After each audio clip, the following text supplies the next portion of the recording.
The Maestro. Dirty. Shots! Why? This is cool. Let it go.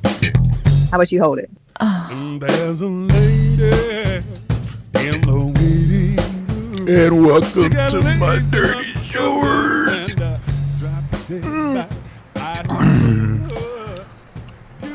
Okay, better. Yep.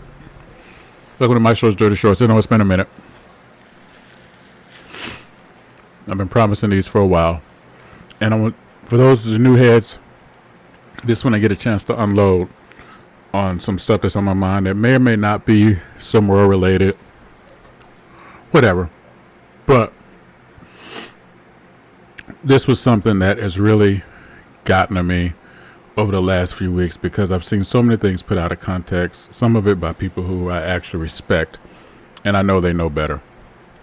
And that is the arguments that are going up now about the salaries in the WNBA, and everybody's crying outrage, and these women are so popular, why they're making so little money, blah, blah, blah. If anybody does that, you have my permission, Maestro's permission, to mute them because they don't know what they're talking about. I know that came across harsh, and Maestro, I really don't like doing that.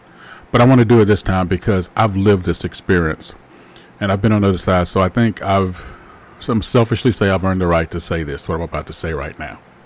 For a lot of people who don't know, and I need you to fact check me on all of this, because this comes not only from a master's thesis that I wrote back in the day, it came from a book I helped write and a documentary I helped produce. Women's basketball was not a part of the Olympics until 1996. And after that success of the Atlanta Olympics in 96, there was a women's basketball league born called the ABL, American Basketball League. And it was very much the league as you would expect a pro league to be. They had a 6-month season. There was insurance for the players year round. Average salary was $80,000 for the year. Players had stock ownership. They had a great TV deal. Their merchandising was selling equally with the men. And the league turned a profit in the very first year. Now, for those who were looking at this a little bit differently, those sponsorships and all those things that kicked in right away. And those women and other teams that came across from that new league and a new season were impactful around the world. A lot of ladies were now not going to Europe to play pro ball. Yes, ladies were going to Europe to play pro ball then. Before then, my mom's was one of them. And now they could stay home. The WNBA was not born yet. The NBA stepped in, feeling the heat of the competition and the challenge, and sued and put a moratorium on not only the ABL, but put a moratorium on all of the sponsors for the ABL, including the television networks, the uniform makers, the people who made the balls. And they said, if you continue to work with the ABL league, we're going to cut you out. And that became part of a lawsuit that I participated in to help support the ABL. When the NBA basically sued the ABL out of existence, and then the formation of what became the WNBA came into place, the average salary at the time was only $25,000 a year. They only had a 3-month season, and the women only had insurance during season. And it took the league, in some cases, some teams have not turned a profit since the league started, and that's why so many teams keep moving around and whatever. The only team that was profitable for the longest time was actually the Connecticut Sun, because they were tied to the Mohegan tribe and they played in the casino. Again, I need you to fact check me on all this, but I know what I'm talking about. And I know I'm not having fun with this because I'm just hearing all these sideways conversations happening, and it's really bothering me that people who should know better don't know the history of these leagues and what actually went on.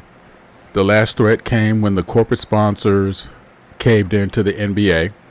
The NBA pretended to buy out the salaries of the ABL players. They did not.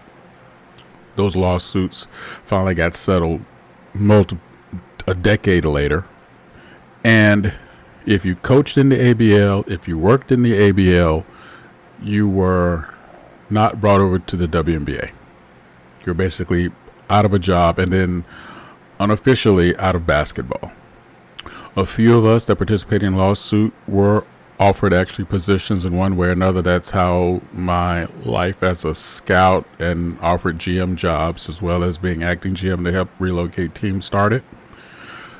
But I was one of the very lucky few. And despite what was quickly becoming a point where a couple of the cats that I played with in college had well-established careers in the NBA, some even moved into the front office, they were loath to bring me over because of the stain of my name on the lawsuit against the NBA for the ABL. And I would not have put them in that position anyway because that just wouldn't have been right.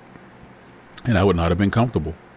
And I'm sharing that intimacy of this because I want you to understand where I'm coming from when I say, yes, I do believe it should be equal pay, but understand that the NBA is a league that is 70 plus years old.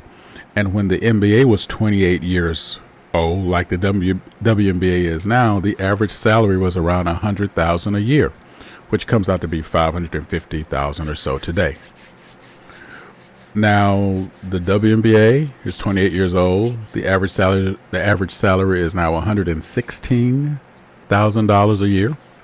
So they're on par for what they are. It's about economics. It's not about gender. Don't make it about that because that's the insulting part. Leagues have to grow. They have to make their monies for what they are. And oh, by the way, those average salaries, the NBA, 82 game season. The WNBA, 40 game season. Just saying. Please, if you're going to have this conversation, let's have it intelligently. Let's have it on a level where we can actually make it meaningful. Again, understand the place and where things come from, because if you really want to support these ladies in their professional leagues, then watch them when the game streams. If you can go to a live game, do so. Buy jerseys, participate in the community area stuff, do the things that you can to bring up the awareness of those leagues, because they do more off the court than they do on the court, and they should be given credit for that too. Let's be real about it. Don't make it because all of a sudden this year there's happened to be two ladies that everybody's name is known, and now we want to do and say something about it, because that is unfair to them. It is unfair to the league because these ladies are better than that.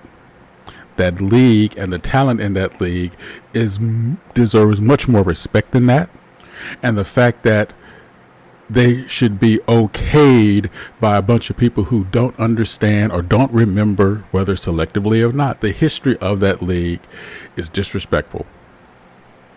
And I will always, always, always stand up and fight for them. I know it wasn't your typical dirty shorts and what was going on, but please fact check me on all that.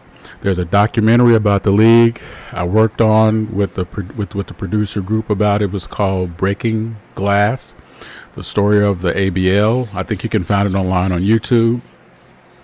My thesis on Title IX that was turned into a book on Title IX and used for the first few years of Title IX is one of the things that I talk about this extensively. And I forgot how the lawsuit is marked, but it is available through public documents now online. I believe the non-disclosure agreement of that, or the sealed agreement for that lawsuit, is now up. If you want to do the read on that too, because you'll see exactly what was going on and what these ladies were fighting against long before now. All of a sudden, where now some people who are late to the party want to pay attention. We're smarter than that in SimWorld. We know what's up. All right, family, y'all do what you guys got to do. Maestro's going to go back now, take a little nap, kind of sleep off his anger a little bit. Hopefully I'll feel better. Can't wait to call some more games this week. It's been fun being back. And no matter whatever you do, never let Jason Bourne borrow your car. Oh, wait, you want me to read? Thank you again for checking out the Maestro's Dirty Shorts. Is it last call? Oh. Have you seen my glasses? Drop a tag below and give us a piece of your mind.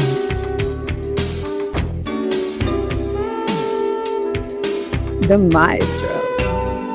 Durty.